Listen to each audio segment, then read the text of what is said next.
மதிமுகம் நேயர்களுக்கு வணக்கம். அரசியல் திணை நிகழ்ச்சிக்கு வரவேற்பது நான் சிலம்பு செல்வி. இன்று நம்மளோடு இணைந்திருக்கிறார் திமுகவின் செய்தி தொடர்பாளர் ரஜினி. நிதி நிலைமை கஜானால காசு இல்லை அப்படின்னு சொல்றதை என்னால் ஏற்றுக்கொள்ள முடியாது. விஜய் அரசு பதவியேற்ற 5 நாளில் 24 கொலைகள் தமிழ்நாட்டில் அரங்கேறி இருக்கிறது. முதல்வர் பதவி கிடைத்திருப்பதே திமுகவால், திமுகவின் தயவால் தான் என்பதை அவரே மறந்துவிடக்கூடாது. ஒரு ஓட்டு இந்த விஜய் அண்ணாக்கு போட சொல்லுங்க, தலையெழுத்து மாறும். நாங்க எங்க மாறுச்சு? தாவேக்கா இன்றைக்கு 9 அமைச்சர் வரை ஏன் நிறுத்தி வைத்திருக்குது என்றால் அப்பதான் அதிமுக வரும். தாவேக்காவுடைய வீழ்ச்சி திருச்சி கிழக்கிலிருந்து தொடங்கும்.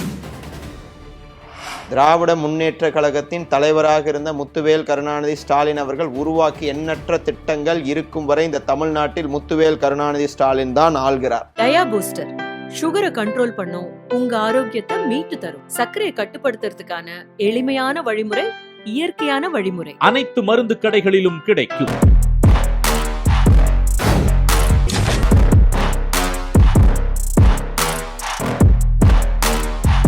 வணக்கம் ரஜினி. வணக்கம். 2026 சட்டமன்ற தேர்தலில் தாவேக தலைவர் விஜய் அவர்கள் முதலமைச்சரா இப்ப ஆயிட்டாரு. இதை எப்படி நீங்க பாக்குறீங்க? முதல்வராக பதவியேற்றவருக்கு வாழ்த்துக்கள். பீப்புள்ஸ் மேண்டேட்னு ஒன்று இருக்குது. பீப்புள் என்ன அதாவது மக்களுடைய முடிவு என்னவா இருக்குன்னா, விஜய் என்பவர் ஒரு பெரிய அலை, விஜய்க்கு முழுமையாக தமிழ்நாட்டை நாங்கள் ஒப்படைக்கிறோம்லாம் தர கிடையாது. 108 இடங்களில் அவர் வெற்றி பெற்றிருக்கிறார். ஒரு நேரத்தில் அவர் பெரும்பான்மை நிரூபிக்க முடியாத சூழல் ஏற்பட்ட போது திராவிட முன்னேற்ற கழகத்தின் சார்பாக வெற்றி பெற்ற, திராவிட முன்னேற்ற கழகத்தின் கூட்டணியில் வெற்றி பெற்ற தோழமை கட்சிகள் தான் அவருக்கு ஆதரவு அளித்து அவரை அந்த பெரும்பான்மை நிரூபிக்க வைத்தது. இல்லை என்றால் கவர்னர் ஆட்சி வந்திருக்கும். கவர்னர் ஆட்சி இங்கே செயல்படுவதை திராவிட முன்னேற்ற கழகம் ஒருபோதும் அனுமதிக்காது. ஏன்னா கவர்னர் மூலியமாக பல்வேறு கொள்கை ரீதியாக திராவிட முன்னேற்ற கழகத்திற்கும் திராவிட முன்னேற்ற கழகத்தின் கூட்டணியில் இருக்க கட்சிகளுக்கும் கொள்கைக்கு மாறாக இருக்கக்கூடிய திட்டங்களை எல்லாம் செயல்படுத்தும் பாஜக, ஒன்றிய பாஜக அரசு செயல்படுத்தும். அதனால அந்த ஆட்சி அமையக்கூடாது என்பதற்காக யாரை அவர் தீய சக்தி என்று வாக்கு சேகரித்தாரோ அந்த சக்திகளால் பெறப்பட்ட வாக்குகளை வைத்துதான் இன்றைக்கு அவர் முதல்வராக பதவியேற்றிருக்கிறாரே தவிர்த்து அவர் ஒன்றும் பெரும்பான்மையை நான் 120 130 இடங்களை ஜெயித்து விட்டார், 2021 திமுக வெற்றி பெற்ற மாதிரி பெரும்பான்மையோடு தனிப்பெரும்பான்மையோடு தான் ஜெயித்து இன்றைக்கு ஆட்சியில் அவர் உட்காரல. அதை அவர் புரிந்து கொள்ள வேண்டும். அதனால இன்றைக்கு அவர் முதல்வராக பதவியேற்றிருக்கிறார். மக்கள் தீர்ப்பே மகேசன் தீர்ப்பு. அதனால பிரதான எதிர்க்கட்சி வரிசையில் திராவிட முன்னேற்ற கழகம் எங்களுடைய பணிகளை நாங்கள் தொடருவோம். அதனால் முதல்வராக பதவியேற்றிருக்கக்கூடிய விஜய் அவர்கள் என்னெல்லாம் சொல்லிட்டு அவர் ஆட்சிக்கு வந்தாரோ, 2500 தரப்போகிறேன், 6 சிலிண்டர் தரப்போகிறேன், ஆட்சிக்கு வந்த உடனே தரப்போகிறேன்னு சொல்லிட்டு பதவியேற்ற அந்த மேடையிலே கஜானால காசு இல்லை அப்படியெல்லாம் சொல்லுவதை என்னால் ஏற்றுக்கொள்ள முடியாது. அவர் தேர்தல் அறிக்கை வெளியிடும் போது அவருக்கு எவ்வளோ ரூபாய் கடன் இருந்தது, தமிழ்நாட்டினுடைய நிதி நிலைமை என்னன்னு சொல்லி அவருக்கு தெளிவாக தெரியும். இப்போ தேர்தல் அறிக்கை வெளியிடும் போது வேற ஏதாவது நாட்டிலேருந்து வெளியிட்டாரா இல்லை எந்த புரிதலும் இல்லாத வெளியிட்டாரா என்பதை அவர்கிட்ட கேள்வி கேட்டுக்கணும். நீங்கள் ஆட்சிக்கு வந்துட்டீங்க, திட்டங்கள் எங்கன்னு மக்கள் கேட்க போகிறாங்க அப்படின்னு சொல்லிட்டு நிதி நிலைமை கஜானால காசு இல்லை அப்படின்னு சொல்கிறதை என்னால் ஏற்றுக்கொள்ள முடியாது. நீங்கள் 2500 தருவேன்னு சொன்னதுனால தான் மக்கள் உங்களுக்கு வாக்களித்திருக்கிறாங்க. 6 சிலிண்டர் தர போகிறேன்னு சொன்னீங்க. 6 சிலிண்டரை அவரால் எப்போ தர முடியும்? 2500 நீங்கள் இப்போ தரல. நாங்கள் தொடங்கிய திட்டமான கலைஞர் மகளிர் உரிமை தொகை திட்டத்தை இன்றைக்கு அப்படியே தொடர்ந்து இன்னைக்கு அதே 1000 ரூபாவை தான் இந்த மாசமும் நீங்க போட்டிருக்கீங்க. இப்போ மக்கள் ஒரு மாற்றத்திற்காக வாக்களித்திருக்கிறார்கள், நீங்கள் சொன்ன திட்டத்திற்காக வாக்களித்திருக்கிறார்கள் என்று சொன்னால் அந்த திட்டத்தை செயல்படுத்த வேண்டும். நேற்று ஃபிளாஷ் நியூஸ் வருது, 10 மணிக்கு மதுபான கடைகள்லாம் மூடப்பட வேண்டும். நான் கேட்குறேன், ஏன்னா இதுக்கு முன்னாடி 12 மணிக்கா மூடிட்டு இருந்தாங்க? அதே 10 மணிக்கு தான் மூடிட்டு இருந்தாங்க. 21 வயதுக்கு கீழே இருப்பவர்களுக்கு மதுபானங்கள் வழங்கப்படாது. நான் இதே தான் கேட்குறேன். ஏன் இதுக்கு முன்னாடி அதே நிலை தானே? இவர்கள் எப்படி அவரோட பிஆர் டீம் வேலை செய்யுதுன்னா, இதுக்கு முன்னாடி திமுக என்னென்னலாம் கொண்டு வந்ததோ அதை இவர்கள் மீண்டும் கொண்டு வந்த மாதிரி ஒரு பிம்பத்தை உருவாக்கி மக்களிடத்திலே கட்டமைக்க பார்க்கிற மக்கள் தெளிவாயிட்டாங்க. உண்மையா சொல்றேன், முதல்ல சுதந்திரம் அடைந்ததுக்கு பிறகு ஒரு தேர்தலிலே மக்கள் வாக்களித்து ஒரு 5 நாட்களுக்குள்ளாக நாம் தவறு செய்து விட்டோம் என்று மக்கள் உணரக்கூடிய ஒரு நிலைக்கு இன்றைக்கு தமிழ்நாடு தள்ளப்பட்டிருக்கிறது. இவருக்கான நம்ம வாக்குகளை போட்டோம், பேரன் சொன்னான் பேத்தி சொன்னான்னு சொல்லி தெரியாம ஓட்டு போட்டு வந்துட்டோமே அப்படின்னு சொல்லிட்டு, ஏன் நான் இதை சொல்றேன்னா, இதை நான் ஏதோ பொத்தம்பொதுவா போற வகையில பேசிட்டு போறதுக்கு கிடையாது.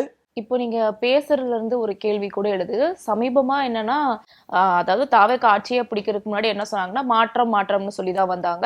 மத்தவங்க செஞ்சதை கண்டிப்பா நாங்க செய்ய மாட்டோம்னு சொல்லி தான் வந்தாங்க. ஆனா நேத்து கூட திருச்சியில திருமணத்துக்கு ஒத்துக்காத ஒரு பெண்ணை ஒரு இளைஞன் கொடூரமா தாக்குனாரு. அந்த வீடியோக்கள் கூட வைரல் ஆச்சு. அதாவது எங்க ஆட்சியில எந்த குற்ற சம்பவம் நடக்காதுன்னு சொன்ன தாவேக்கா இந்த குற்ற சம்பவங்கள்ல மட்டும் ஈடுபடுறவங்களை கண்டிக்காம இன்னும் இருக்காங்க.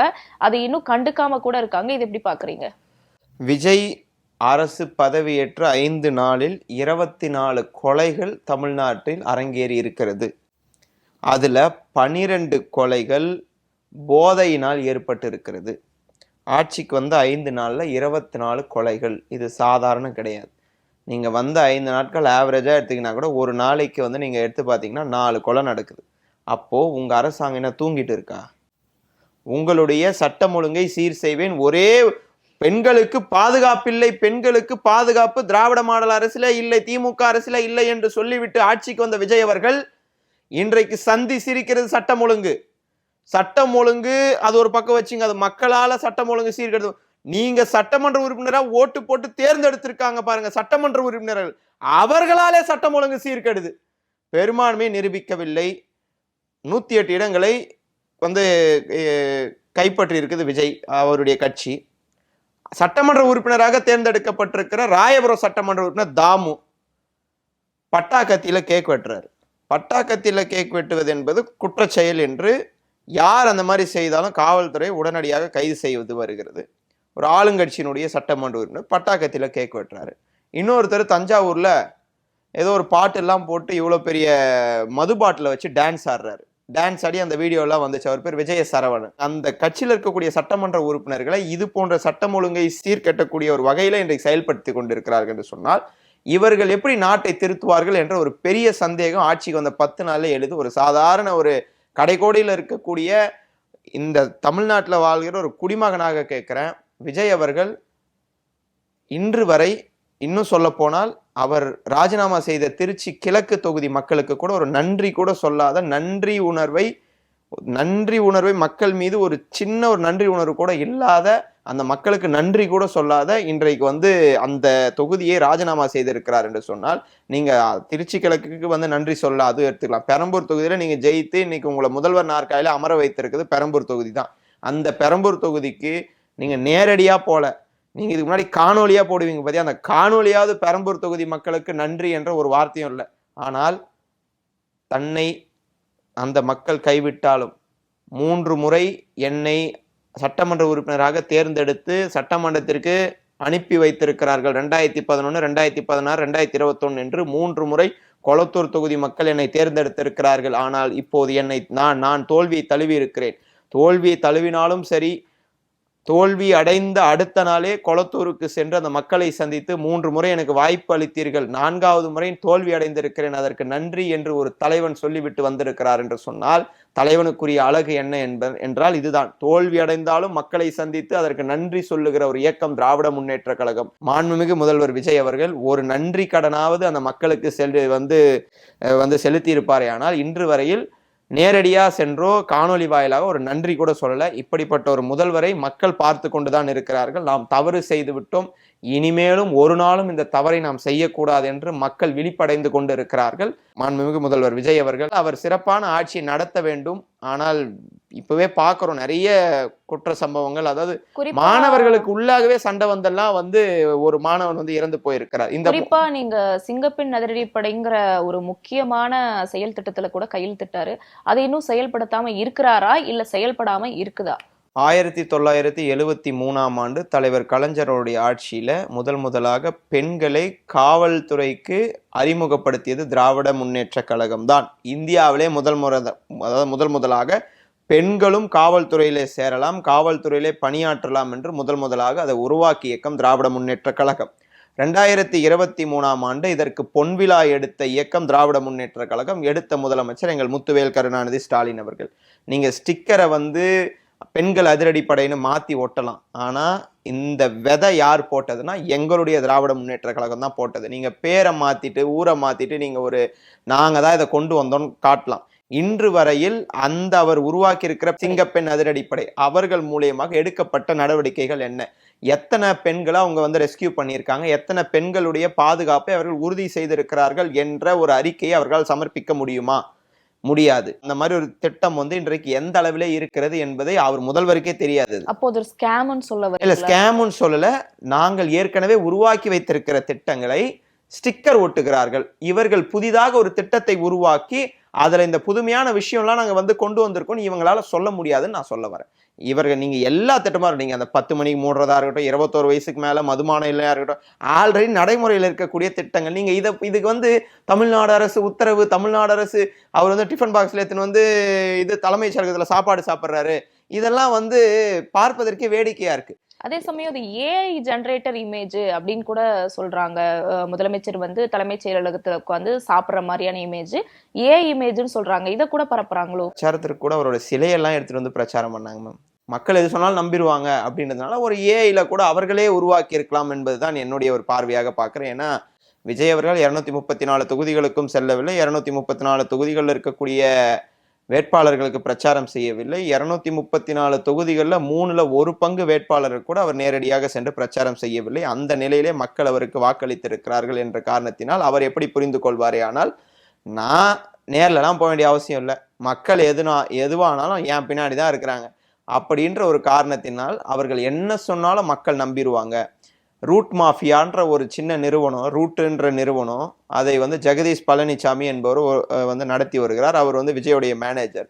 அவர் அந்த மாஃபியா நடத்திய கடைசி நிமிடத்தில் அவங்க பண்ண ஒரு 300 வாட்ஸ்அப் குரூப்பை உருவாக்கி அதில் ரிப்பீட்டடாக மெசேஜ் போட்டு மக்கள்கிட்ட விஜய் விஜய் விஜய்ன்ற ஒரு பிம்பத்தை கட்டமைத்து இன்றைக்கு விளம்பரத்தின் மூலியமாக ஆட்சிக்கு வந்திருக்கிறார்கள். இந்த ஆட்சி ஏன் மாஃபியான்னு சொல்றதுக்கு என்ன காரணம்? ரூட் மத்த ஐடி விங் மாதிரி தான் செயல்படுறாங்க, ஆனா ஏன் மாஃபியான்னு சொல்றதுக்கு என்ன காரணம்? இல்ல, நீங்க எல்லா ஐடி விங்கும் வெளிப்படையாக செயல்படும். ஆனால் ரூட் என்பது நீங்க அவங்க எந்த ரூட்ல போய் எப்படி செயல்பட்டு இருக்காங்கன்னு நமக்கு இன்னி வரையும் கண்டுபிடிக்க முடியாது. அந்த நிறுவனத்தின் மீது பல புகார்கள் இருக்கிறது. அந்த நிறுவனம் எப்படிப்பட்ட நிறுவனம், ஜெகதீஷ் பழனிசாமி அவர் எப்படிப்பட்ட நபர், அவர் மீது இதற்கு முன்னாடி என்னெல்லாம் புகார் இருக்குது, அவர்கள் என்ன இந்த தேர்தலிலே செய்திருக்கிறார்கள், அதாவது குழந்தைகளை தூண்டிவிட்டு அவர்கள் பெற்றோர்களை வாக்கை செலுத்த வேண்டும் என்று தூண்டுவது என்பது தேர்தல் ஆணையத்தின் விதிப்படி அது ஒரு குற்றம். நீங்க குழந்தைகளை ஈடுபடுத்தக்கூடாது, பிரச்சாரங்களில் ஈடுபடுத்தக்கூடாது என்பது விதி. நீங்க அதையே தளர்த்தி இறுதியாக விஜய் அவர்கள் பேசுகிற நந்தன கூட்டத்தில் பேசுறார். குழந்தைகளே நீங்க உங்க அப்பா அம்மா கிட்ட சொல்லுங்க, ஒரு ஓட்டு இந்த விஜய் அண்ணாக்கு போட சொல்லுங்க, தலையெழுத்து மாறும். நாங்க எங்க மாறுச்சு? எங்க தலை விதியேன்னு சொல்லிட்டு நாங்க போயினுக்கிறோம்.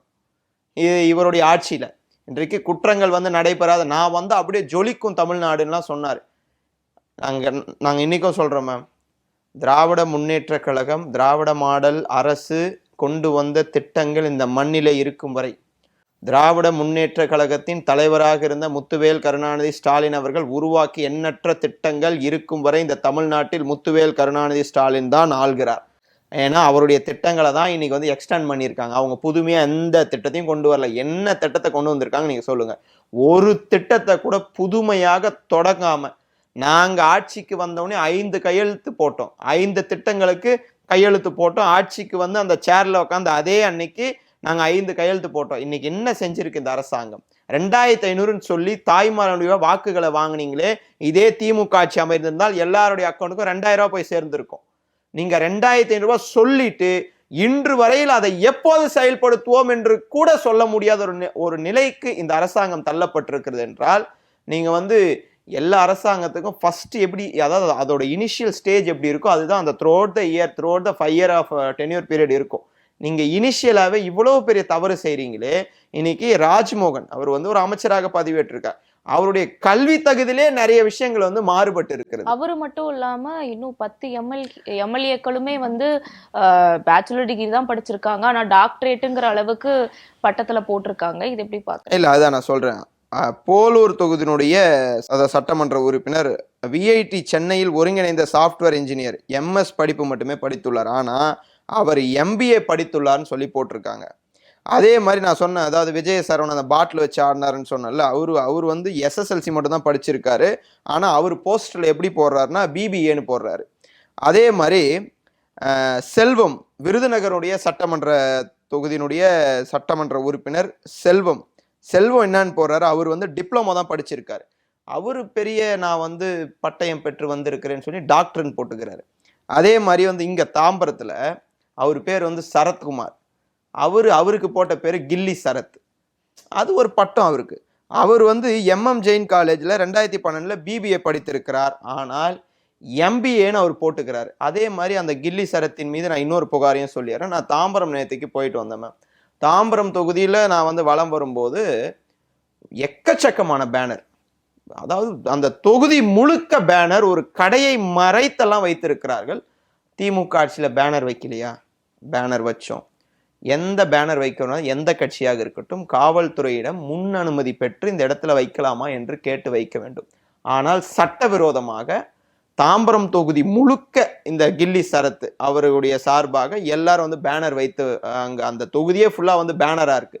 அந்த பேனர் வந்து காவல்துறை முன் அனுமதி பெற்றுதான் வைக்கப்பட்டிருக்கிறதா என்பதை காவல்துறை உறுதி செய்ய வேண்டும். இன்றைக்கு இவர்களுடைய கட்சியில் இருக்கக்கூடிய இப்படிப்பட்ட நபர்கள், சட்டமன்ற உறுப்பினர் பதவிக்கு வந்திருக்கிற இப்படிப்பட்ட நபர்களே இந்த மாதிரி செய்தால் மக்கள் எந்த மாதிரியான ஒரு சூழ்நிலைக்கு தள்ளப்படுவார்கள் என்பதை உங்கள் பார்வைக்கு விட்டு விடுகிறேன். அதே போல வந்து விஜயலட்சுமி, அவங்க வந்து 12ஆம் வகுப்பு மட்டும்தான் படிச்சிருக்காங்க. ஆனால் அவங்க பிகாம்னு போட்டுக்கிறாங்க. அதே மாதிரி வந்து அந்த இவங்க வந்து ஜோசியம் பார்ப்பாங்களே, கனிமொழி சந்தோஷ், அவங்க வந்து பிஏபிஎல் ஆனர் சட்டப்படிப்பு மட்டுமே முடித்துள்ளார். ஆனா அவங்க டாக்டர்னு போட்டுக்கிறாங்க. ஆவடி தொகுதியினுடைய சட்டமன்ற வேட்பாளர், சட்டமன்ற தொகுதி உறுப்பினர் ரமேஷ் பிஏ படிச்சிருக்காரு. ஆனா அவர் பிஹெச்டி டாக்டர்னு போட்டுக்கிறார்.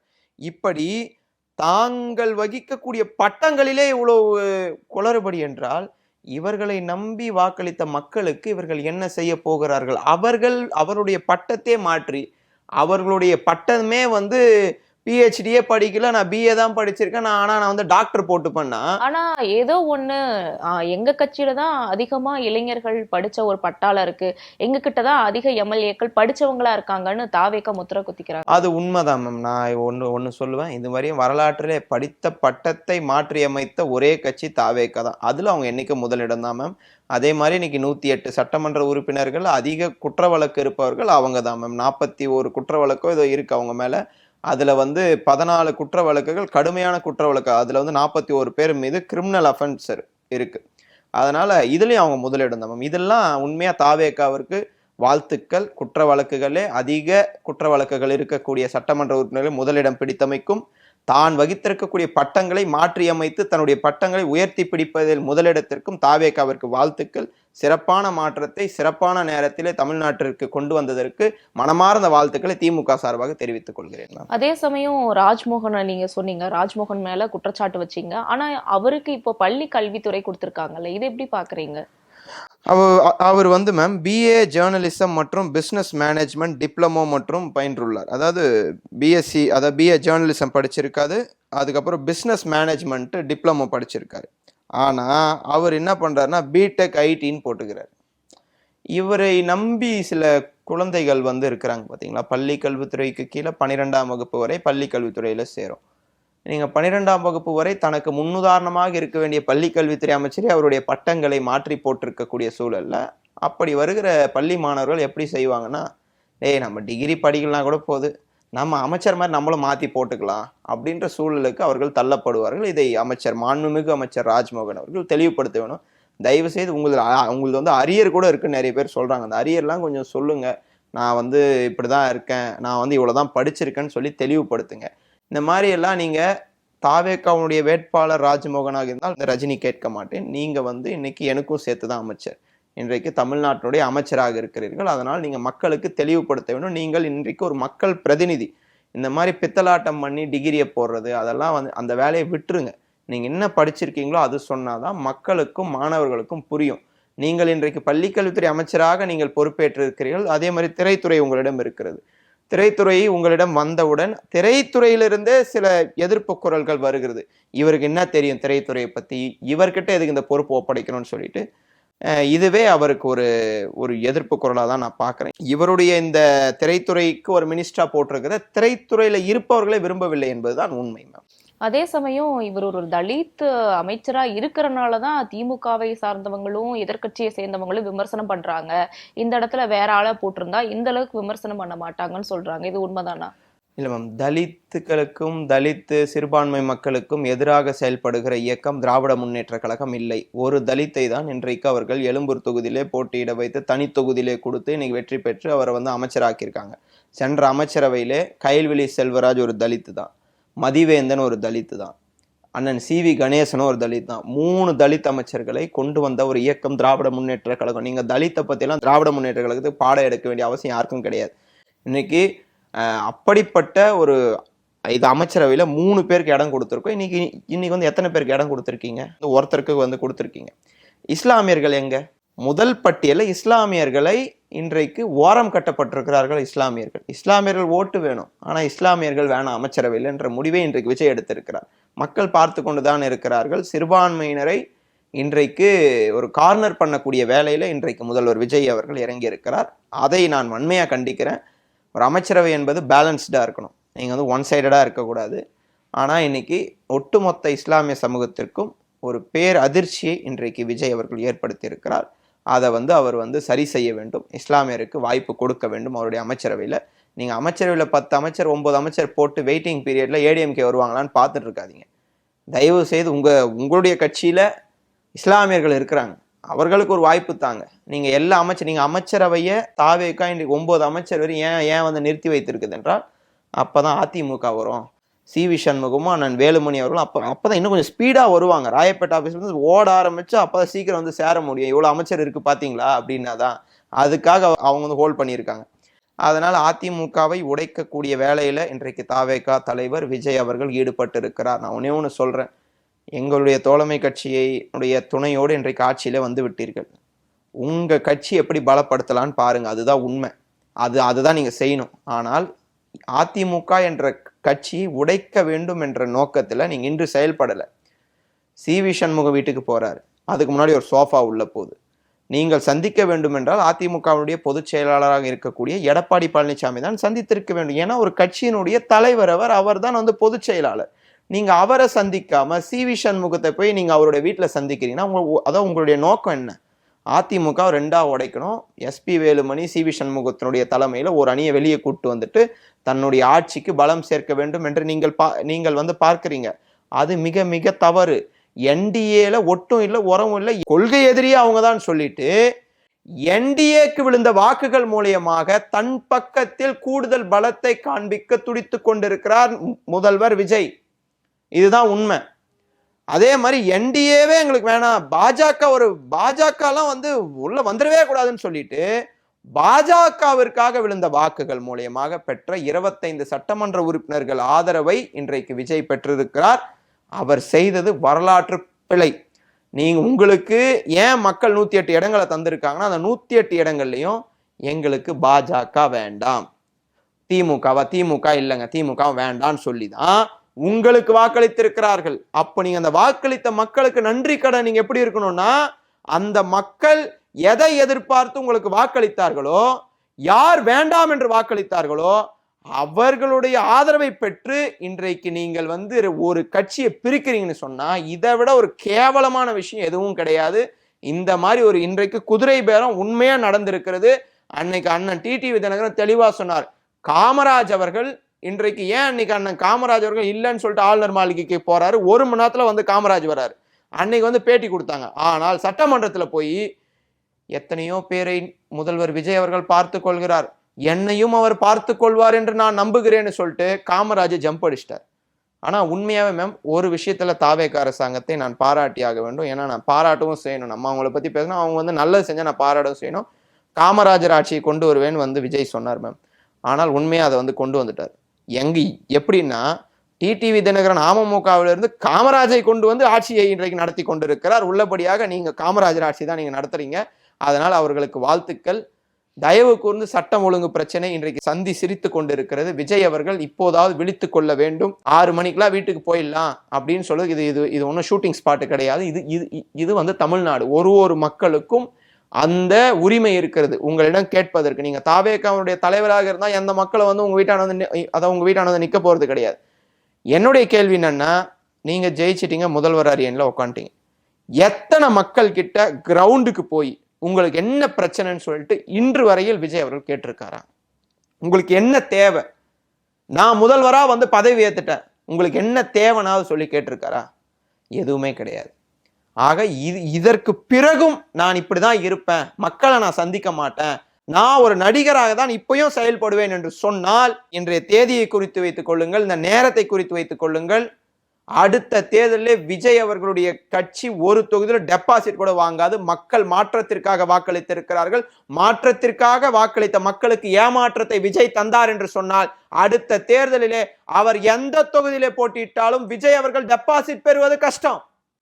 இன்னொரு பக்கம் சோழவந்தான் எம்எல்ஏ நீங்க பார்த்திருப்பீங்க, கிணத்துல மல்லாக்கப்படுத்திட்டு நேர்த்தி கடன்லாம் செலுத்திட்டு இருக்கிறாரு. அதாவது இன்னொரு பக்கம் தாவேக்கா எம்எல்ஏக்கள் டிகிரியை மறைக்கிறதும், இந்த சைடு இருக்கக்கூடிய எம்எல்ஏக்கள் கிணத்துல படுத்துட்டு நேர்த்தி கடன் பண்றதுன்னு ஒரு முற்போக்கு சக்தியாவும் மாற்று சக்தியாவும் இருக்கக்கூடிய தாவேக்கா அப்படின்னு அவங்க சொல்லிக்கிறாங்க. அந்த மாதிரியான தாவேக்கா எம்எல்ஏக்களே இந்த மாதிரியான செயல்களில் ஈடுபடுறதை எப்படி பாக்குறீங்க?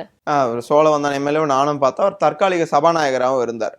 முதலாக சட்டமன்றம் கூடுகிற போது அவர் தான் தற்காலிக சபாநாயகர். அவரை பார்த்தேன் நான். கிணத்துல வந்து மக்களுக்கு நன்றி சொல்ல போவார்னு பார்த்தா கிணத்துல வந்து மிதந்துன்னு இருக்காரு. இந்த மிதப்புகளுக்கெல்லாம் ஒரு நாள் முடிவு வரும். இவர்கள் வந்து மிதந்து கொண்டு இருக்கிறார்கள். அவராவது வந்து கிணத்துல தான் மிதந்து கொண்டு இருக்கிறார். சில பேர் வந்து அதிகார மமதையில மிதந்து கொண்டு இருக்கிறார்கள். நமக்கு அதிகாரம் வந்துருச்சு, நம்ம தான் எல்லாமே, நம்ம தான் இங்க வந்து மாமூல் வாங்குறாங்களாம் போயிட்டு டாஸ்மாக்ல. இதுக்கப்புறம் நாங்க தான் தாவேக்கா ஆட்சி அமைஞ்சிருச்சு, இனிமேல் ஒழுங்கா இருந்துக்கோங்கன்னு சொல்லிட்டு. வாணியம்பாடியில் ஒரு கேண்டிடேட் தோத்துட்டார். அவர் பேர் புர்ஹானுதீன். அவர் தேர்தல் முடிவுக்கு முன்னாடி போயிட்டு அங்க இருக்க போலீஸ்காரங்கிட்ட சொல்லியிருக்காரு, அடுத்து எங்களுடைய விஜய் தான் சிஎம் ஆக போறாரு. பிஎம் அளவுக்கு போயிட்டு இருக்கு பாத்தீங்களா? கேரளால வந்து உறுப்பினர் சேர்க்க ஆரம்பிச்சுட்டாங்க. அப்புறம் பார்த்தா அவரோட விஜயோட ஜோதிடர் பண்டிட் கூட சொல்லியிருந்தாரு அடுத்த டார்கெட் பிஎம் தான். அப்ப பிஎம் ஆகிற அளவுக்கு விஜய் நகர்த்திட்டு இருக்காங்க. இல்ல, அவர் பிஎம் வரையும் நிக்கல மேம். அவர் வந்து புத்தினுக்கும் ட்ரம்ப்புக்கும் இடையில மீடியேட் பண்ணி வைப்பாரு அப்படின்லாம் சொன்னார், நான் பார்த்தேன் மேம். அதனால அது அவருடைய இது. என்னை பொறுத்தவரையில் மக்கள் வந்து இன்ஸ்டாகிராமை பார்த்தும் இந்த இன்ஸ்டாகிராமில் வர ரீல்ஸை பார்த்தும் தங்களுடைய குழந்தைகள் பேர குழந்தைகள் சொல்லுவதை கேட்டும் ஏதோ ஒரு வாய்ப்பு தரலாமே என்று வாக்களித்திருக்கிறார்களே தவிர்த்து இவருடைய கொள்கை என்ன, இவர் வந்து மக்களுக்காக என்ன செய்ய போறார், இவர் மக்கள் அங்கே இருக்கிற கேண்டிடேட் ஒருத்தர் பேர் கூட தெரியாது. இப்போ என் ஊர் கேண்டிடேட் பேர் கேட்டிங்கன்னா எனக்கு அவர் கேண்டிடேட்டாக ஜெயித்து வர வரை அவர் யாருன்னே எனக்கு தெரியாது, அவரோட பேர் தெரியாது. இப்படிப்பட்ட ஒரு சூழல்ல விஜய் என்ற ஒரு நடிகருக்காக ஒரு பப்ளிசிட்டியை கொண்டு வந்து மக்களை சந்தித்த விஜய் என்ற தனிநபருக்காக விழுந்த வாக்குகள், இது நடிப்பு என்ற ஒரு திரை பிம்பத்தால் விழுந்த வாக்குகளை தவிர்த்து விஜய் என்பவர் ஒரு பெரிய புரட்சியாளர். காமராஜர் காலத்திலிருந்து போராட்டம் நடத்தி வருகிறார் விஜய். காமராஜர் காலத்திலிருந்து உண்ணாவிரதம், போராட்டம், அறப்போர் இயக்கம் அப்படின்னு சொல்லிட்டு பல இயக்கங்களை கண்டு வந்திருக்கக்கூடிய ஒரு புரட்சியாளர் விஜய்க்கு விழுந்த வாக்குகள்லாம் கிடையாது. நடிகர் விஜய்க்கு விழுந்த வாக்குகள். நீங்க வந்து விஜய் ஏதாவது ஒரு போராட்டத்துல வந்து பார்த்திருக்கீங்களா? எங்கேயும் வந்து பார்த்திருக்க முடியாது. ஒரு போராட்டத்துல பார்த்திருக்கலாம். அண்ணா ஹசாரே உண்ணாவிரதம் இருந்தார். அண்ணா ஹசாரே உண்ணாவிரதம் இருந்தார் மேம். அவரு அண்ணா ஹசாரே எதுக்கு உண்ணாவிரதம் இருந்தார்னா காங்கிரஸ் உடைய ஊழலை எதிர்த்து உண்ணாவிரதம் இருந்தார். அந்த உண்ணாவிரதத்திற்கு ஆதரவு சொன்ன நடிகர் விஜய், அன்றைக்கு நடிகர் விஜய் இன்றைக்கு முதல்வர் ஆனவுடன் அந்த காங்கிரஸை தன் கூட்டணியில இழுத்து வந்து தூய சக்தியாக மாத்திருக்கிறார். புரியுது. ஆனா நீங்க பேசுறப்ப சொன்னீங்க அடுத்து ஈரானை கைப்பற்றதா, ஈரானோட அதிபர் ஆகிறதா விஜயோட நோக்கமா இருக்கும்னு கடந்து போனீங்க. ஆனா உண்மையாவுமே தாவேக்கா வந்து அதை ரொம்ப சீரியஸா எடுத்துக்கிட்டு அடுத்து பிஎம் ஆகிறத நோக்கிதான் விஜய் அவர்களை நகர்த்திட்டு இருக்காங்களோ. ஏன்னா கேரளால உறுப்பினர் சேர்க்கைங்கிறது ரொம்ப சென்சிட்டிவான விஷயம்ல. அங்க வந்து எல்லாரும் கல்வி தொகுதியில அதிகமா இருக்கிறாங்க. அதுவும் ரொம்ப லெஃப்ட் பார்ட்டி ஸ்ட்ராங்கா இருக்கக்கூடிய மாநிலம் அது. அங்க விஜய் அவர்கள் கால் பதிக்கிறாரு. குறிப்பா அங்க அவருக்கு விஜய் ஃபேன்ஸ் ரொம்ப அதிகமா இருக்காங்க. அப்ப டார்கெட் பண்ணி தான் பிஎம் கேண்டிடேட்டா விஜய் நகர்த்திட்டு இருக்காங்களா? அதை நம்ம ரொம்ப சாதாரணமா கடந்து போறோமா? இதை நான் காமெடி செய்தியாக எடுத்துக்கிறதா இல்லை சிரிக்கிறதா என்னன்னு எனக்கு தெரியல மேம். நீங்கள் சொல்கிறது வந்து நடைமுறை சாத்தியமா? பிரைம் மினிஸ்டருக்குன்னே நீங்கள் இந்த சிஎம்க்கு இருக்கிற வேல்யூவே இவரால் வந்து கெட்டுருச்சின்னு சொல்கிறேன். இவர் மக்களை வந்து சந்திக்கலைன்னு சொல்கிறேன், மக்களுக்காக எந்த போராட்டம் நடத்தலைன்னு சொல்கிறேன், மக்களுக்கு சொன்ன வாக்குறுதியை செயல்படுத்தலைன்னு சொல்கிறேன். இதில் இவ்வளோ ஃப்ளாஸை வச்சுட்டு இவர் பிஎம் கேண்டிடேட்டுன்னு சொல்கிறத சின்ன குழந்தை தமிழ்நாட்டில் இருக்க எந்த குழந்தை அப்பா அம்மா வந்து விஜய்க்கு ஓட்டு போடணும்னு சொல்லி அந்த குழந்தைகிட்ட போய் சொன்னா கூட அது கூட சிரிக்கும், ஐயையோ அதெல்லாம் வேணான்னு சொல்லும். அந்த மாதிரி ஒரு நிலைமையில இவர் பிஎம் கேண்டிடேட்டுக்கு தகுதியான நபரா? நடிகர் என்ற ஒரு பிம்பத்தை வைத்து இவருக்கு இன்றைக்கு முதல்வர் பதவி கிடைத்திருப்பதே திமுகவால், திமுகவின் தயவால் தான் என்பதை அவரே மறந்துவிடக்கூடாது. இன்றைக்கு ஒட்டுமொத்த 234 தொகுதியிலும் விஜய் வெற்றி பெற்று விட்டார். அவர் வந்து ஒரு பேர் அலை அப்படிலாம் கிடையாது. 108 தான் பீப்புள் மேண்டேட். நீங்கள் 107 தான் மக்கள் வந்து உங்களுக்கு வந்து தந்திருக்காங்க. 108 தொகுதினா அது வந்து கூட்டணி ஆட்சி தான், நீங்கள் வந்து தனியாலாம் ஒன்றும் பண்ண முடியாது அப்படின்ற நிலைக்கு இன்றைக்கு வந்து விஜய் வந்திருக்காருன்னு சொன்னால் இதுவும் மாறும் மேம். கண்டிப்பாக இன்றைக்கு ஒருவருடைய வீட்டிலும் அவங்க வந்து ரெக்ரெட் பண்ணுறாங்க, நம்ம தப்பு பண்ணிட்டோம், தெரியாமல் வந்து வாக்கு போட்டோம். இன்றைக்கு இன்னும் உள்ளபடியாக எங்களுக்கெல்லாம் ஒரே ஒரு வருத்தம் என்னவென்றால், வெற்றி தோல்வி வாழ்க்கையில் சகஜம், அரசியலில் சகஜம். ஆனால் ஒரு குளமாக இருந்த குளத்தூரை ஒரு வளமாக மாற்றிய ஒரு தலைவரை குளத்தூர் மக்கள் கைவிட்டிருக்கிறார்கள் என்ற ஒரே ஒரு வருத்தம் தான் எங்களுக்கெல்லாம். ஏனென்று சொன்னால் அந்த குளத்தூர் தொகுதிக்கு வாய்ப்பு இருந்தால் நீங்களும் கூட அப்படியே இது போயிட்டு வந்தீங்கன்னா தெரியும். அங்கே இருக்கக்கூடிய எல்லா மக்களும் பயன்பெறக்கூடிய வகையில் அவ்வளோ திட்டங்களை அள்ளி தந்தார். ஆனால் மக்கள் இல்லை, எங்களுக்கு சினிமா தான் முக்கியம், சினிமாவில் விஜய் வந்து டைலாக் பேசினாரு, இப்போ வந்து பிரச்சாரத்தில் வந்து வீடியோலாம் பேசிகிட்டு இருக்காரு, அவருக்கு ஓட்டு போடுவோம், எங்களுக்கு இந்த திட்டங்கள் வேண்டாம், எங்களுக்கு வந்து அவர் தான் வேண்டும்னு சொல்லி சென்றிருக்கிறார்கள். அதனால் மக்கள் வந்து உணரத் தொடங்கி இருக்கிறார்கள். அடுத்த நாள் நன்றி சொல்ல போகும்போது எங்களுடைய தலைவர் முத்துவேல் கருணாநிதி ஸ்டாலின் அவர்கள் வந்து நன்றி சொல்லும்போது நானும் போயிருந்தேன் இந்த குளத்தூருக்கு. அங்கே கண்ணீர் விட்ட பெண்கள் எல்லாம் சொல்லும்போது, எங்க ஒரு ஓட்டு தானே, இதனால் என்ன ஆயிரப்போகுதுன்னு சொல்லிட்டு போட்டோம், ஆனால் இப்படிப்பட்ட ஒரு கிரேட் லீடரை நாங்கள் வந்து மிஸ் பண்ணிட்டோமே அப்படின்னு சொல்லிட்டு அழுந்ததை என்னால் பார்க்க முடியுது. நிறைய பேர் வந்து நாங்கள் வந்து தப்பு பண்ணிட்டோம், இந்த தப்புக்கு எங்களுக்கு வந்து இந்த தப்பு செஞ்சிட்டோம், எங்களுக்கு இதுவே கிடையாது அப்படின்னு சொல்லி அழுந்ததெல்லாம் நம்மளால் பார்க்க முடிந்தது. அதுதான், காமராஜர் தோற்கவில்லையா, பல மிகப்பெரிய லீடர்ஸ், ஏன் வந்து அம்மையார் ஜெயலலிதா அவர்களே பர்கூரில் வந்து சுகவனம் என்ற திமுகவிடம் தோல்வி அடைந்திருக்கிறார். வெற்றி தோல்வி பொது வாழ்விலே சகஜம். ஆனால் கொளத்தூருக்கு அவ்வளவு திட்டங்களை கொண்டு வந்தும் மக்கள் அவரை கைவிட்டிருக்கிறார்கள். ஒரு சினிமா பிம்பத்தால் ஏற்பட்டிருக்கிற ஒரு இதை தவிர்த்து இது நிரந்தரம் அல்ல என்பதையும் நாம் வந்து புரிந்து கொள்ள வேண்டும். நடைபெறவிருக்கின்ற திருச்சி கிழக்கு இடைத்தேர்தல்ல அதுதான் கேட்க வந்தேன். இப்ப நீங்க சொன்னதுல இருந்து புதுசா ஒரு செய்தி என்ன பரவிட்டு இருக்குன்னா, திருச்சி கிழக்குல மு.க. ஸ்டாலின் அவர்கள் போட்டிறதுக்கு வாய்ப்பு இருக்குன்னு சொல்லப்படுது. அப்போ தாவேகா சார்பா மு.க. ஸ்டாலினை எதிர்த்து யாரை நிக்கிறதுக்கு வாய்ப்பு இருக்குன்னு சொல்ல வரீங்க, இல்ல அவரை எதிர்க்கிறதுக்கு தாவேகாக்கு தைரியம் இருக்கா? இல்ல மேம், எங்களுடைய தலைவர் அங்க போட்டியிடுகிறார் என்கிற செய்தி அதிகாரப்பூர்வமானது அல்ல.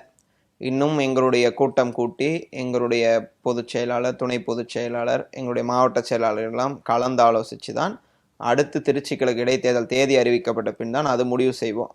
அந்த செய்தியை நம்பாதீங்க, அந்த செய்தி உண்மை அல்ல. யார் நிற்க போறான்னு சொல்லிட்டு நாங்கள் இருக்கிற அதாவது தேர்தலே வர்றதுக்கு முன்னாடி நாங்கள் வந்து இவர் தான் கேண்டிடேட்னா சொல்ல மாட்டோம். தேர்தல் வரட்டும், தேர்தலுடைய இது வரட்டும். இன்னொரு சவாலே நான் விட்டு போகிறேன்.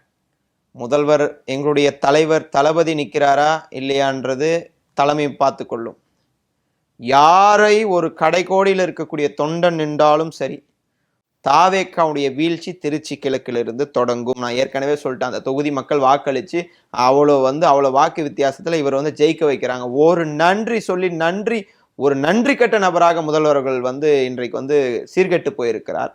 அந்த மக்கள்லாம் அதை பார்க்க மாட்டாங்களா? ஏன்னா இவருக்கு ஓட்டு போட்ட ஒரு நன்றி கூட சொல்லன்னு சொல்லிட்டு நன்றி மறந்தவரை திருச்சி கிழக்கு தொகுதி மக்கள் மறப்பார்கள், விரட்டி அடிப்பார்கள். அந்த தேர்தலில் திமுக அமோக வெற்றி பெறும். இன்னொரு பக்கம் நீங்க பார்த்திருப்பீங்க, மோடி அவர்கள் வெளிநாட்டு பயணத்தை குறைச்சுக்கோங்க, பெட்ரோல் டீசல் விலை அதிகமா இருக்கு, உலகத்துல எல்லா இடத்துலயும் போர் நடக்குது அப்படின்னு பொதுமக்களுக்கு அறிவுரை தராரு. இதனால தங்கம் விலை ஏறி இருக்கு, பெட்ரோல் டீசல் விலையெல்லாம் ஏறி இருக்கு. ஆனா நம்ம சைடு வந்தா நம்ம தமிழக முதலமைச்சர் விஜய் அவர்கள் பார்த்தா தங்கம் தரேன், வெள்ளி தரேன், அப்புறம் உங்களுக்கு தாய்மாமன் சீரு தரேன்னு அள்ளி விட்டுருக்காரு. இதெல்லாம் குறிப்பா சிலிண்டர் தருவன்னு சொல்லியிருக்காரு. இதெல்லாம் நிறைவேத்துறதுக்கான வாய்ப்புகள் இருக்கா? அதாவது மோடி என்ன சொன்னார்னா, இந்த வருஷம் முழுக்கவுமே நீங்க பயணத்தை தவிர்த்துருங்கன்னு சொல்லியிருக்காரு. தங்கத்தை வாங்குறத தவிர்த்துருங்கன்னு சொல்லியிருக்காரு. அப்போ இந்த வருஷத்துக்குள்ள கண்டிப்பா இந்த தேர்தல் வாக்குறுதி எல்லாம் நிறைவேற்றலைன்னா விஜயோட முகம் வெளுத்து போயிருமா? கண்டிப்பா வெளுத்து போயிடுமானா வெளுக்க ஆரம்பிச்சிருச்சு தான் பொருள். நீங்க வெளுக்க போகுதா அப்படின்னா, 1000 ரூபாய் வந்து மெசேஜ் வருது பெண்களுக்கு. மு.க. ஸ்டாலின் போட்ட 1000 ரூபாய் வந்துருச்சுன்னு தான் சொல்றாங்க. நீங்க விஜய் போட்ட 1000 ரூபாய் வந்துருச்சுன்னு யாரும் சொல்லல. ஏன்னா அந்த திட்டத்தை தொடங்கியது அவர். அதனால நீங்க 2500 ஒரு வேளை நீங்க போட்டிருந்தீங்கன்னா மக்கள் சொல்லியிருப்பாங்க, ஓகேப்பா விஜய் சொன்னது வந்துருச்சுன்னு சொல்லிட்டு. அவருடைய முகம் வெளுக்க தொடங்கி விட்டது. நீங்க எதை வச்சு ஆட்சிக்கு வந்தீங்க, நீங்க எப்படியெல்லாம் வந்து என்ன மாதிரியான விளையாட்டுகளை வச்சு வந்து ஆட்சிக்கு வந்தீங்க, குழந்தைகளால் ஆட்சிக்கு வந்திருக்கீங்க, அவ்வளவுதான். பெருசா நீங்க ஒன்றும் புரட்சியாளர், நான் வந்து புரட்சியாளர் அம்பேத்கருடைய பேரப்பிள்ளைலாம் சொல்லி ஒன்றும் இல்லை. நீங்க வந்து ஒரு குழந்தைகளால் ஆட்சிக்கு வந்திருக்கிறீங்க. அதனால உங்களுடைய முகம் வெளுக்க தொடங்கி இருக்கிறது. மக்கள்லாம் வந்து சிந்திக்க தொடங்கி இருக்கிறார்கள். நாம் தவறு செய்து விட்டோம், மாற்றம் வேண்டும் மாற்றம் வேண்டும் என்று ஒரு ஏமாற்றத்தை இன்றைக்கு மக்கள் சந்தித்திருக்கிறார்கள். அவரால் அதெல்லாம் கண்டிப்பா தரணும். நீங்க தர முடியாதுன்னு சொல்லினா அவர் உஷாராயிருவாரு. அப்பா மக்களே சொல்றாங்க தர முடியாது, நம்ம தர வேணாம். தேர்தல் அறிக்கையில் என்ன சொன்னீங்க, எல்லாத்தையும் நீங்க செஞ்சுதான் ஆகணும். செய்யும் வரையில ஒரு மக்களும் கேள்வி கேட்பார்கள். தயவு கூர்ந்து சட்டம் ஒழுங்கை சீர் செய்வேன் என்று சொல்லி வந்த விஜய் இன்றைக்கு சட்டம் ஒழுங்கு சந்தி சிரித்து கொண்டிருக்கிறது.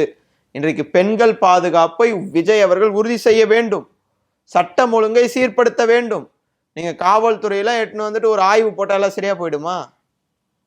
போகாது. நீங்க என்ன அடுத்த கட்ட நடவடிக்கை நீங்க வந்து என்ன செய்ய போறீங்க? திமுக ஆட்சியில பல்வேறு இதை வந்து நாங்க வந்து கொண்டு வந்தோம். பெண்களுடைய பாதுகாப்பை வந்து உறுதி பண்ணோம். பெண்கள் பாதுகாப்பு, யாராவது எங்கேயாவது ஒரு குற்றச்செயல் நடைபெற்றதா 24 மணி நேரத்திற்கு உள்ளாக அந்த குற்றவாளியை நீதிமன்றத்தில் ஆஜர்படுத்தியது சட்டம். அன்றைக்கு வந்து காவல்துறை அதெல்லாம் செஞ்சாங்க. இன்னைக்கு காவல்துறை எந்த நிலைமையில இருக்கிறது? காவல்துறைக்கு இன்சார்ஜ் யாரு? நீங்க தான் அதுக்கு தலைவரா இருக்கீங்க. அதாவது காவல்துறை வந்து under the control of chief minister. அப்ப நீங்க தான் அதை சரிப்படுத்தணும். நீங்க தான் அடுத்த கட்ட நடவடிக்கை சொல்லணும். நீங்க பேருக்கு ஒரு ஸ்டிக்கர் ஒட்டிட்டு நான் தான் வந்து பெண்கள் அதிரடிப்படைன்னு வந்து உருவாக்கிட்டேன், சிங்கப்பெண் அதிரடிப்படைனா ஒண்ணும் இல்லை. அது மூலியமாக இன்னும் வந்து நடந்திருக்கு நீங்க சொல்லணும். அது மூலியமா இவ்வாறாக பெண்கள் காப்பாற்றப்பட்டிருக்கிறார்கள்னு சொல்லணும். நீங்க பேருக்கு ஒரு ஸ்டிக்கர் ஒட்டிட்டு போயிட்டா ஒன்னும் நடக்காது. ஸ்டிக்கர் ஒட்டுறதுனால என்ன நடக்கும்? ஒன்னும் நடக்காது. தயவு கூர்ந்து முதல்வர் விஜய் அவர்கள் முதல்வராக நீங்க வந்து இது பண்ணிருக்கீங்க, அதிமுகவை உடைச்சி கூட்டு வரலாம் அப்படின்ற அதை சிந்திப்பதற்கு பதிலாக மக்களுக்கு எந்த மாதிரியான திட்டங்களை கொடுக்கலாம், திமுக ஆட்சியினுடைய திட்டங்களை வந்து செயல்படுத்துறப்ப சொன்னாரு, அதெல்லாம் சும்மா, அதெல்லாம் எதுவுமே செயல்படுத்தலங்கன்னு சொல்லிட்டு நாங்க செயல்படுத்திய திட்டங்களை இன்றைக்கு அவர் மீண்டும் செயல்படுத்தி இருக்கிறாரே தவிர்த்து அவர் புதுசா எந்த திட்டத்தையும் ஒரு திட்டம் நீங்க சொல்லுங்க மேம், நான் உங்க பார்வைக்கு வர ஒரு திட்டமாவது முதல்வர் விஜய் ஆட்சிக்கு வந்த உடனே ஒரு புது திட்டத்தை கொண்டு வந்திருக்கிறார்னு சொல்லி ஒரு திட்டத்தை யாரால சொல்ல முடியுமா? யாராலையும் சொல்ல முடியாது. இப்ப இதற்கு வந்து இன்னும் அவங்க வந்து கட்டமைக்கிறாங்கன்னா, திமுக ஆட்சி கொண்டு வந்த திட்டங்களுக்கு நம்ம ஒரு ஸ்டிக்கர் ஒட்டி இது தாவேக அரசாங்கத்தின் திட்டம்னு சொல்லலாம் அப்படின்னு முயற்சிக்கிறாங்க. மக்கள்லாம் ரொம்ப தெளிவா இருக்காங்க. மக்கள் நம்மளோட தெளிவா இருக்காங்க. மக்கள் வந்து இது கதான் 1000 ரூபாய் வந்தோடனே ஸ்டாலின் போட்ட 1000 ரூபான்னு சொல்றாங்க. அவங்களுக்கே தெரியுது. எப்படி எங்களுடைய தலைவர் சொன்னாரோ, எங்கள் திட்டம் இந்த மண்ணிலே இருக்கும் வரை மு.க. ஸ்டாலின் தான் இந்த நாட்டை ஆள்கிறார் என்று சொன்னாரோ, மக்கள் மத்தியிலும் அப்படிதான் இருக்கு. இன்னைக்கு நீங்க போய் கிராமங்கள்ல போய் சொன்னீங்கன்னா முதல்வர் யாருமான்னு கேட்டா மு.க. ஸ்டாலின் தான் சொல்றாங்க. அவங்களுக்கே தெரியல யாரு முதல்வர்னு. ஏன்னா 10 மணி நேரம் பனையூர் வீட்டுல இருந்துட்டு ஒரு 5 மணி நேரம் தலைமை செயலகத்துக்கு வந்து போற நபரால் ஒன்றும் மாற்ற முடியாது. எங்கள் தலைவர் முதல்வராக இருந்தார், தலைமைச் செயலகம் போவார், மதியான பணிகளை முடிப்பார், கட்சி ஆபீஸுக்கு வருவார், தொண்டர்களை சந்திப்பார், தொடர்ந்து மக்களை சந்திப்பார். இதுவரையில 10 நாளாவது ஒரு இடத்துக்கு போயிட்டு ஒரு நலத்திட்ட உதவிகளாவது முதல்வர் விஜய் அவர்கள் செய்திருக்கிறாரா மக்களுக்காக? மக்களை ஏதாவது வெளியே போய் சந்தித்திருக்கிறாரா? முதல்வர் அரியணைக்கு வந்த பிறகும் மக்களை சந்திக்க மாட்டேன்னு சொல்லி டின்ட்டு போட்ட கார்ல பேக் சீட்ல உட்காந்து போயிட்டு கை காட்டுற மக்களுக்கு கூட கை காட்டாத முகத்தை மூடிக்கொண்டு செல்லும் முதல்வர் தமிழ்நாட்டிலே இதுதான் முதல் முறை. இப்படிப்பட்ட முதல்வரை தமிழ்நாடு வரலாறே பார்த்தது கிடையாது. நீங்க மக்கள்லாம் உங்களை பார்க்கணும்னு நிக்கிறாங்க, மனுக்களை வாங்க, மக்களை போய் சந்திங்க, என்ன வேணும்னு கேளுங்கன்னா பேக் சீட்ல நீங்க வந்து கிளாஸை ஏத்தி விட்டு போறதுக்கு அவங்களுக்கு வந்து மக்கள் ஓட்டு போட்டாங்க. நீங்க நடிகரா இருந்து அந்த மாதிரி செஞ்சீங்கன்னா பிரச்சனை இல்லை. நீங்க இன்றைக்கு முதல்வர், தமிழ்நாட்டினுடைய முதல்வர், நீங்க வந்து எப்படி இருக்கணும்? நீங்க வந்து மக்களுக்கு இடையூறு இல்லாத நோ டிராபிக் பாலிசின்னு ஏதோ ஒன்று சொல்றாங்க. அது 2021 திமுக ஆட்சி வந்த உடனே முதல்வர் கான்வாய் போறப்போ மக்களுக்கு எந்த இடையூறும் இருக்கக்கூடாதுன்னு ஆஃபா பிரிச்சிருவாங்க. அதை இன்றைக்கு செயல்படுத்தி இவர்கள் தான் இதை கொண்டு வந்திருக்கிறாங்க. அதுல அமைச்சர் அக்கா கீர்த்தனா இன்னும் மேல, தமிழ்நாட்டு வரலாற்றுல ஃபர்ஸ்ட் டைம் நாங்க தான் வெள்ளை அறிக்கை கொடுக்க போறோம் அப்படின்னு சொல்றாங்க. 2001 அம்மையார் ஜெயலலிதா அவர்கள் தந்த வரலாறை அவர் படிக்கணும். 2021 அண்ணன் பிடிஆர் பழனிவேல் தியாகராஜன் அவர்கள் வெள்ளை அறிக்கை விட்டதை அவங்க படிக்கணும். இப்படி வரலாறே தெரியாதவங்க இன்னைக்கு தொழில்துறை அமைச்சர், தன்னுடைய டிகிரியை மாற்றி போட்டவர் இன்றைக்கு பள்ளி கல்வித்துறை அமைச்சர், மாமனார் பேர்ல மாமனாரை வைத்து இன்றைக்கு ஆட்சிக்கு குடும்ப ஆட்சியை ஒழிப்பேன் என்று குடும்ப ஆட்சி மூலியமாக இன்றைக்கு அரசியலுக்கு வந்தவர் இன்றைக்கு விளையாட்டுத்துறை அமைச்சர். தன்னுடைய ரசிகர் மன்ற பணிகளை பார்த்து விட்டு வந்தவர் இன்றைக்கு ஊரக வளர்ச்சித்துறை அமைச்சர். தன் வீட்டுக்கு ரைடு தன்னை சந்தித்த ரைடு அலுவலராக உள்ளே வந்தவர் இன்றைக்கு சுகாதாரத்துறை அமைச்சர். இப்படிப்பட்ட நிலைக்கு ரீல்ஸ் போட்டு பல் டாக்டராக இருந்து ரீல்ஸ் போட்டு காரைக்குடியிலே ரீல்ஸ் டாக்டராக சுத்தி வந்தவர் இன்றைக்கு கனிம வளத்துறை அமைச்சர். ஆனா அமைச்சர் பட்டியலாம் வரலாறுலாம் பார்த்தீங்களா? சூப்பரா இருக்குல்ல? உங்களுக்கே சிரிப்பு வருது. பார்க்குற மக்களுக்கு எப்படி இருக்கும்? இப்படியெல்லாம் வந்தவர்களுக்கு இன்றைக்கு அமைச்சர் பதவி என்றால் நாடு பார்த்து சும்மா இருக்கும், நாடு இதை பார்த்து ரசிக்கும்னா இதை கண்டிப்பாக ரசிக்க மாட்டார்கள். எந்த மக்களால் நீங்கள் ஆட்சிக்கு வந்தீர்களோ அதே மக்களால் நீங்கள் துரத்தி அடிக்கப்பட வேண்டிய தூரம் ரொம்ப தூரம் கிடையாது, ரொம்ப வெகு சில நாள் தான். இதை குறித்து வைத்துக் கொள்ளுங்க. நான் ஏதோ உள் மனசுல ஏதோ வச்சு சொல்றேன்னா நீங்க நினைக்காதீங்க. மக்கள்கிட்ட இந்த அரசாங்கம் நல்ல பேரை வாங்குவதில் கோட்டை விட்டு விட்டது. இந்த அரசாங்கம் ஆட்சி அமைத்தவுடன் செய்ய தவறிய நிறைய விஷயங்களை இவர்கள் சொதப்பி இருக்கிறார்கள். இந்த அரசாங்கம் வேண்டாம், எங்களுக்கு மீண்டும் திமுக தான் வேண்டும் என்று மக்கள் கேட்க தொடங்கி இருக்கிறார்கள். இதுவே திமுகவிற்கு முதல் வெற்றி தான். நான் தான் ஏற்கனவே சொன்ன வெற்றியும் தோல்வியும் ஜனநாயகத்துல அது நம்ம கடந்து போக வேண்டிய ஒன்று தான். இப்படிப்பட்ட ஒரு தோல்வியை திமுக சந்தித்திருந்தாலும் திமுக கூட்டணி சந்தித்திருந்தாலும் மீண்டும் சொல்றோம், மக்கள் எங்கள் பின்னால் இருக்கிறார்கள். மக்கள் திமுக கூட்டணியின் பின்னால் இருக்கிறார்கள். திமுக கூட்டணி மீண்டும் எந்த தேர்தல் நடந்தாலும் சரிங்க, திருச்சி கிழக்கா இருந்தாலும், அடுத்து உள்ளாட்சி தேர்தல், அடுத்து நாடாளுமன்ற தேர்தல், அப்படியே தேர்தல் வரதான் போகுது. அந்த தேர்தலிலே மக்கள் தவறுகளை உணர்ந்து, இவர்களுக்கு வாக்களித்து விட்டோமே என்று தவறுகளை உணர்ந்து மக்கள் மீண்டும் திராவிட முன்னேற்ற கழகத்தின் கூட்டணிக்கு பின்னால் தான் இருக்கிறார்கள் என்பதை மக்கள் உறுதி செய்வார்கள் என்பதில் எந்த மாற்று கருத்தும் கிடையாது. ரொம்ப நன்றி. எங்களுக்காக நாங்க கேட்ட கேள்விகளுக்கு இவ்வளவு பொறுமையாகவும் அழகாகவும் பதில் சொன்னீங்க. நன்றி.